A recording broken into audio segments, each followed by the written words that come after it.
Sunday, April 12, 1981, Kennedy Space Center, Florida.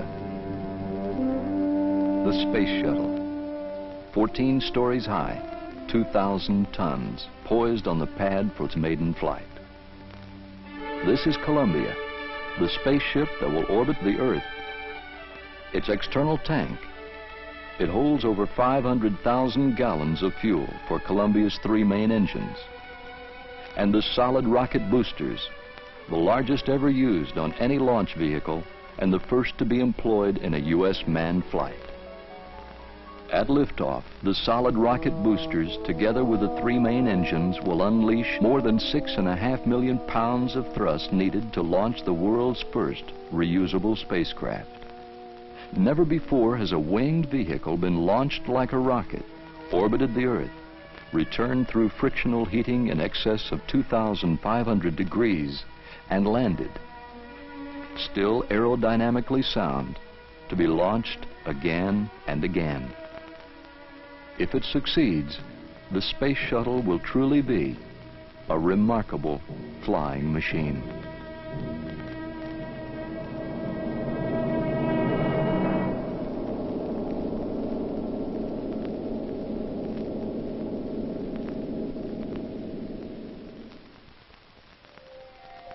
There are many other goals to be reached during the 54.5-hour mission that lies ahead.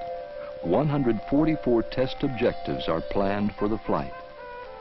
These objectives could not be achieved without an astronaut crew. The commander, John Young. The pilot, Robert Crippen. Young has already been in space 4 times for a total of 533 hours. He is the most experienced astronaut flying today. Although Crippen has over 4,000 hours of jet aircraft flying time, this will be his first time in space. The astronauts make their way across the access arm toward the shuttle in the pre-dawn hours before launch. An American spaceship has never carried a human crew on its maiden voyage. At the Launch Control Center, 3 miles from the pad, final steps are being completed in the countdown. Final preparations are also being made in the Mission Control Center in Houston, where control of the flight will switch once the shuttle clears the tower. There has not been a manned launch from Kennedy Space Center since the Apollo-Soyuz test project in July of 1975. With this launch, Young and Crippen, launch controllers at the Cape, and flight controllers in Houston will experience the most dynamic, fast-paced series of launch events ever undertaken in the space program, all in less than 9 minutes. The most challenging ascent profile ever to be flown by a space vehicle. Photographers, film and television crews, plus newspaper and magazine writers from around the world, nearly 2,700 of them are here to cover the launch.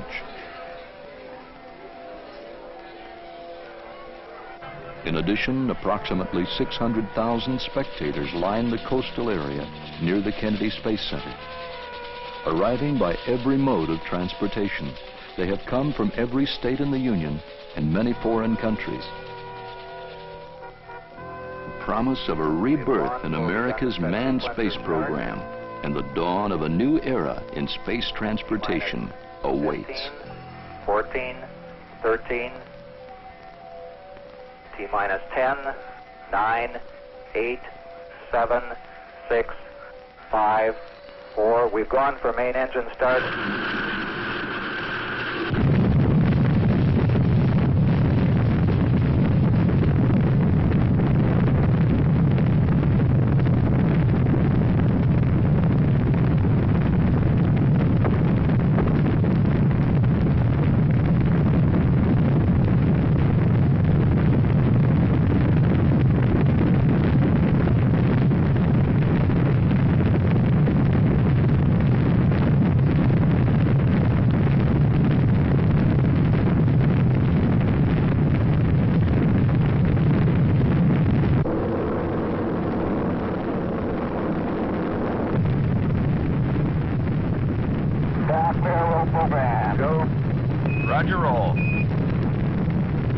control will put the shuttle on its precise heading toward an imaginary target in space. Roll program complete. Roger, roll complete.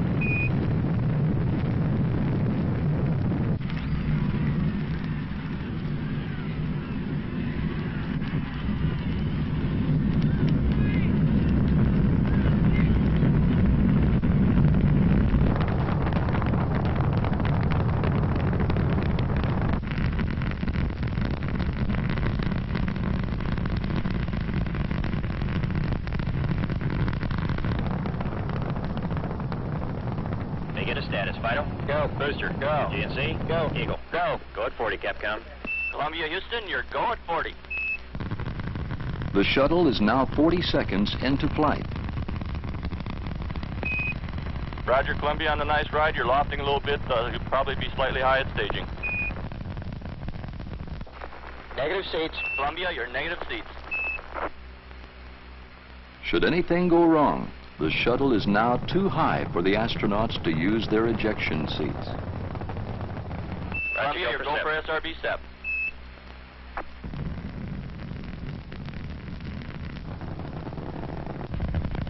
We see SRB step, flight. Roger, on a step. 103, converge, flight. Yeah. Capcom, let's tell them all the calls are going to be a tad early because of the hot first stage. Columbia, you're looking a little hot. All your calls will be a little early. Okay. Okay, map looks good here. Stand by, press to MECO. Columbia, stand by. Press to MECO. Mark it. Mark. Press for MECO. Roger, press for MECO. The shuttle can now continue toward MECO, main engine cutoff. They like the VAP, Eagle. ECOM. Let's go, flight. Capcom, VAPs go. Stand by, negative return. Columbia, stand by for negative return. Mark it. Marked. Negative return. And your VAP is good. Outstanding. Sure is. We can confirm it. What a view. And single engine rota, flight. And Columbia, your single engine rota. Columbia can land safely at the Naval Air Station in Rota, Spain, even if 2 of the 3 main engines should fail. Right now, the engines are generating over 42 million horsepower.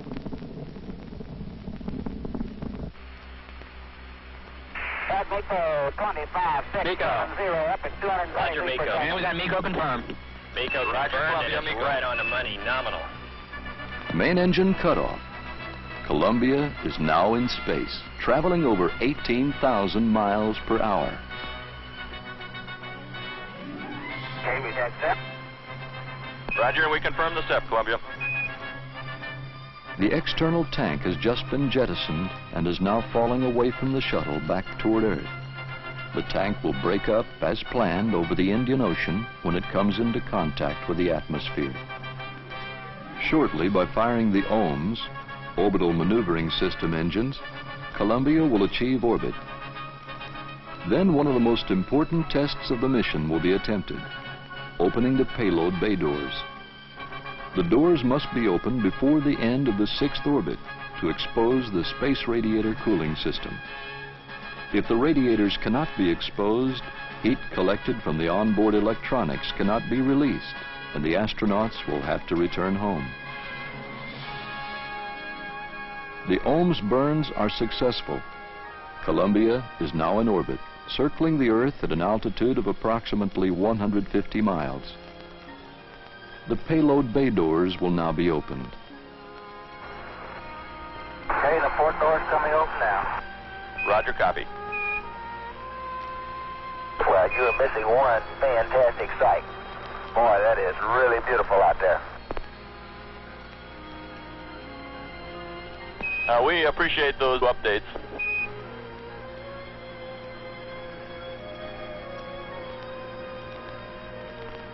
Both doors have been opened. The radiators can be deployed to begin dissipating the heat. The doors are all opened up and hunky-dory. Labs are deployed right on time. And the radiators look good.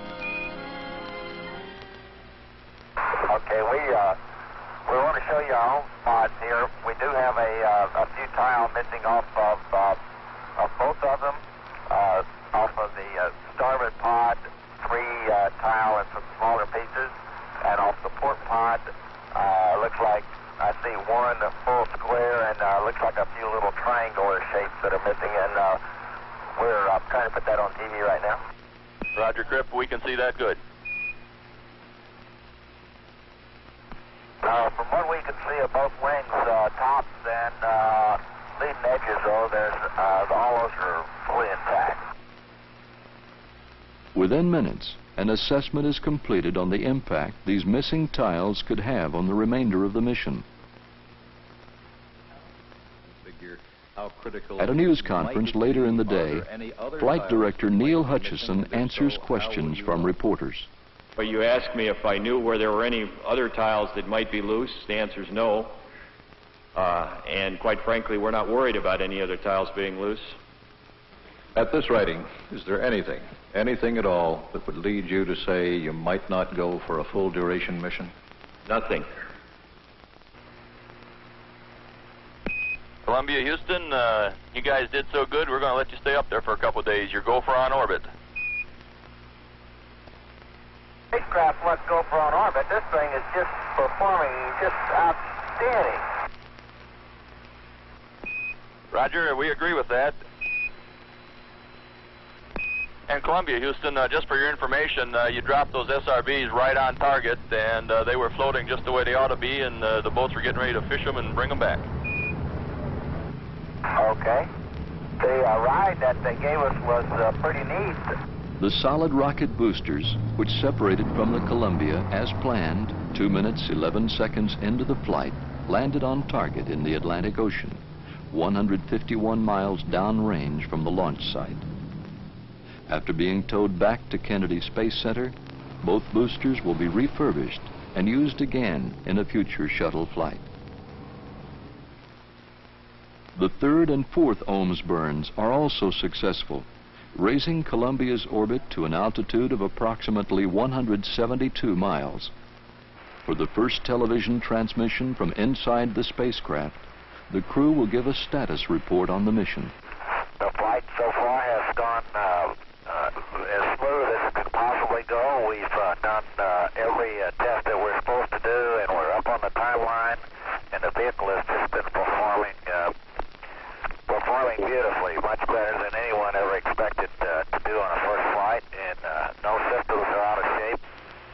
And it's delightful up here in zero gravity, might add. Of course, we owe this to a lot of people, and we certainly want to thank everyone who has helped get this thing airborne, and can take great pride in it's doing so well right now.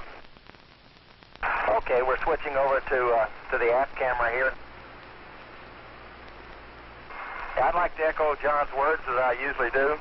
I guess being the so-called rookie on this flight, I had a thrill from the moment of liftoff all the way up to what we're doing now. It's really been super. The spacecraft has worked as advertised all the way along. I think we've got something that's really going to mean something to the country and the world. This vehicle is performing like a champ, like all of us that have worked so long on it knew that you would. Okay, sir, we appreciate those comments. I guess that does it. That was a good time, and I think you must have practiced. We're just about to lose your ghost song. Just accident. Just accident, says Robert Crippen. None of the other events of the day have been accidental.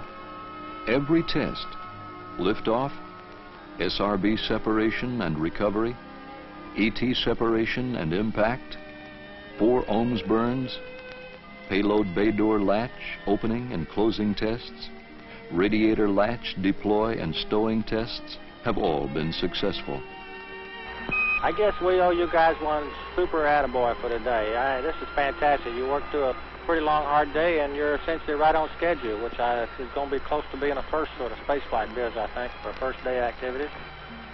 It's sure been fun working with you today, and we look forward to seeing you in the morning. I hope you get a good night's rest. Okay, you guys did super work today. See you mañana. Roger, thank you. See you tomorrow, guys.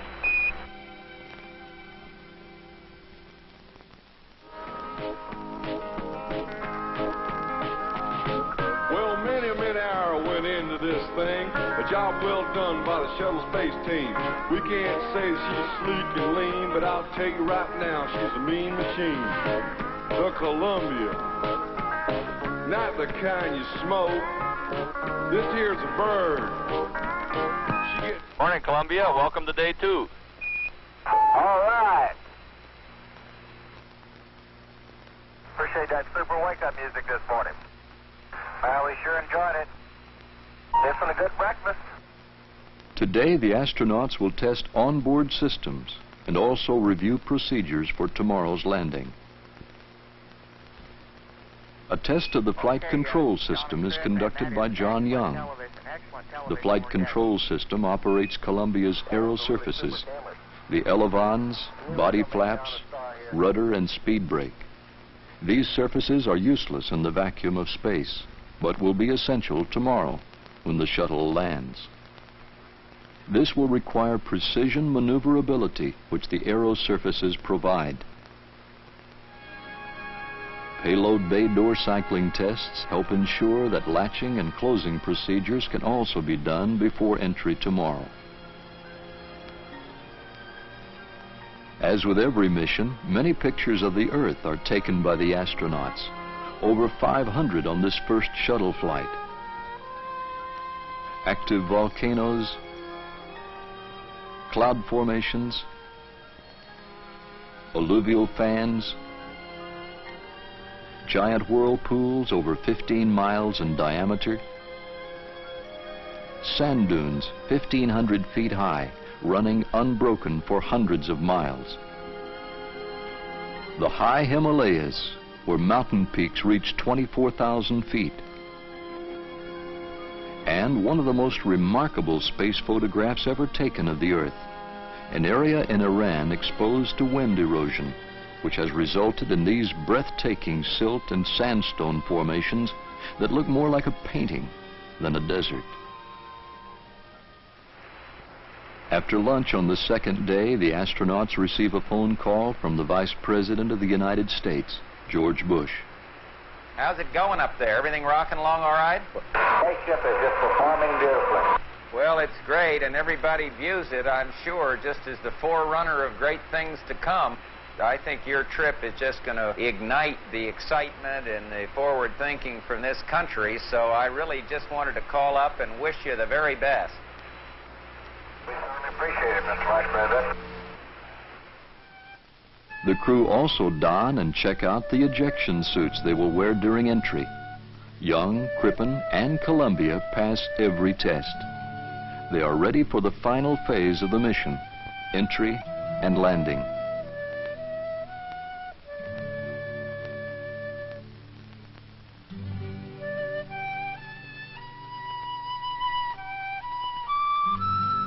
April 14th, 1981. NASA's Dryden Flight Research Center on the edge of Rogers Dry Lake Bed in California.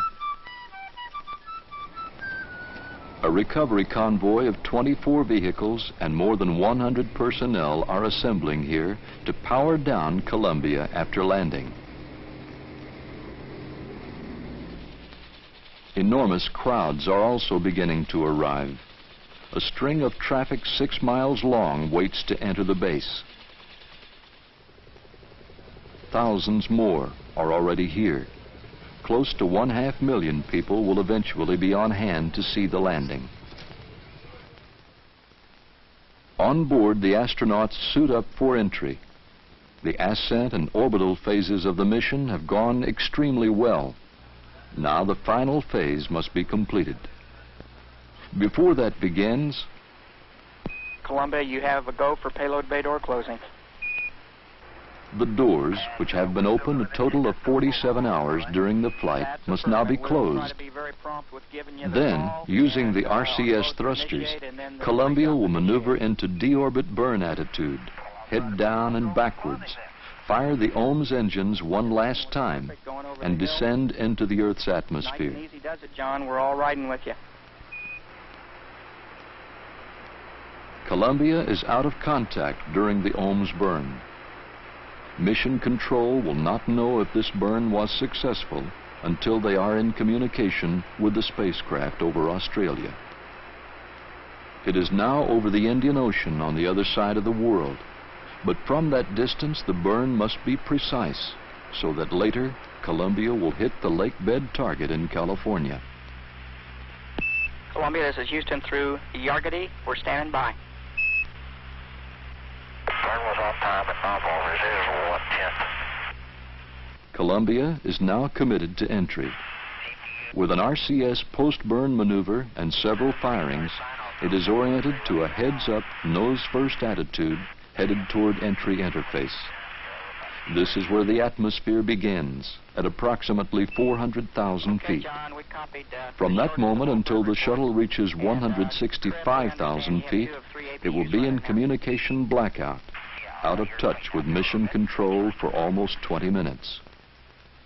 The landing site is almost 4,400 miles from entry interface. Chase planes are preparing to take off. One will call out altitudes and check Columbia for any damage just prior to landing.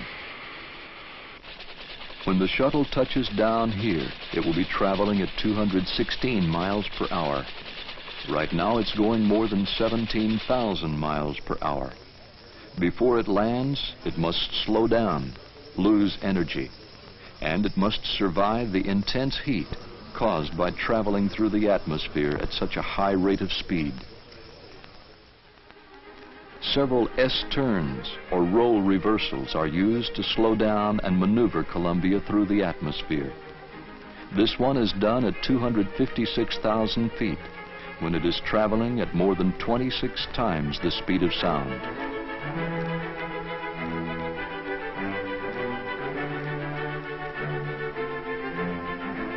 This one is done at 208,000 feet.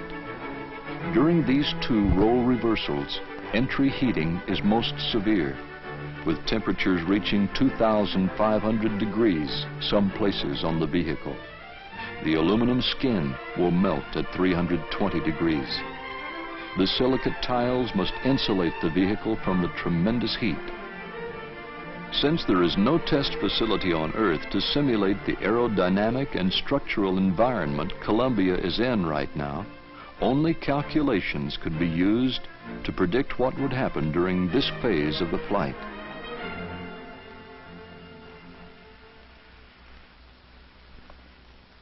The predictions and calculations had to be right. Hello there, Houston, Columbia's here. Hello, Columbia, Houston's here. How do you read? Flying clear, and we're doing Mach 10.3 at 180 AS. And we couldn't agree more, John. Your state vector's good. We've got good data in-house. Okay. The entry trajectory, velocity, and position look good. Columbia is heading for home, now only 470 miles away. Nothing more left RCS, but okay. Right, we're showing a roll. And John, we're showing you rolling right. Looking good. Right, normal roll.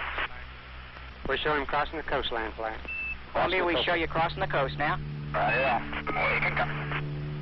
The shuttle is first sighted at about 100,000 feet with a long-range camera from Anderson Peak, California. What a way to come to California. In flight photo, I still look perfect right on the nominal. Roger that. Out of 112K, 4.8 Mach. We'll see you in a row. We see Del-Az 21 degrees. A roll reversal is done over Bakersfield, California.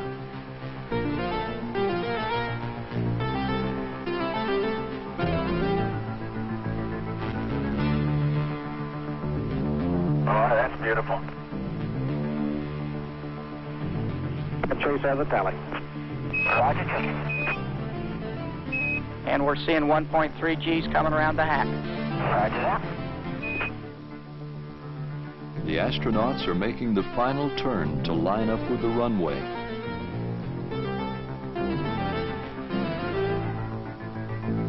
Columbia, you're really looking good. Right on the money. Right on the money. And turning on the final, your winds on the surface are calm. I kind of win. You're right on the glide slope, Columbia. Yeah, clear, John. Looks real good on the news. Everything looks real good. chase reports no tile or other damage is evident underneath the shuttle. Columbia's altitude is now just over 5,000 feet.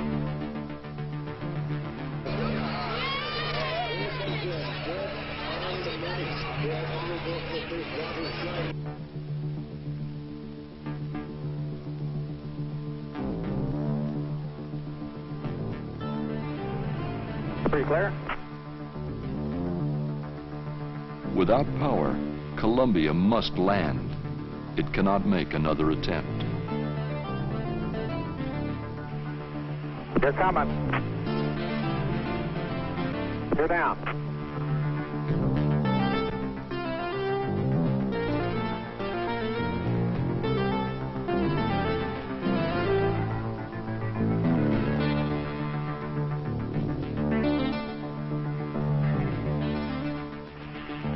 Feet. 40, 30, 20, 10, 5, 4, 3, 2, 1, touchdown. Those gears, 10, 5, 4, 3, touchdown. Look it off, skipper.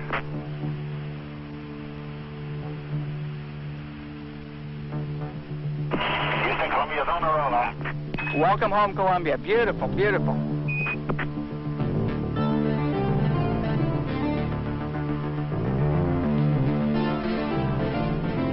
You want us to take it up the hangar, Joe? We're going to dust it off first.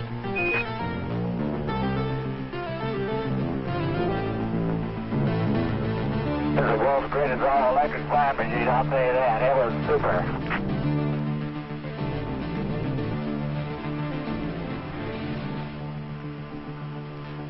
Okay, convoy's on its way. Convoy on. We'll stop on the Columbia. We'll stop.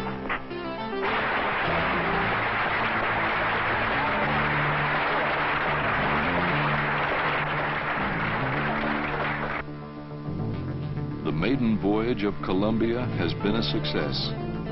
The astronauts and the vehicle have met or exceeded all 144 flight test objectives. The integrity of all the systems, propulsion, avionics, structural, flight control, power, and thermal have been affirmed. John Young's comments after returning home. I can't tell you what a tribute that is to the American working man and the American working woman, too. You can't imagine the variety of people who worked on this vehicle, from all walks of life, all capabilities and limitations. It's all due to their individual efforts. They proved that they can do the job. They proved it for the world to see.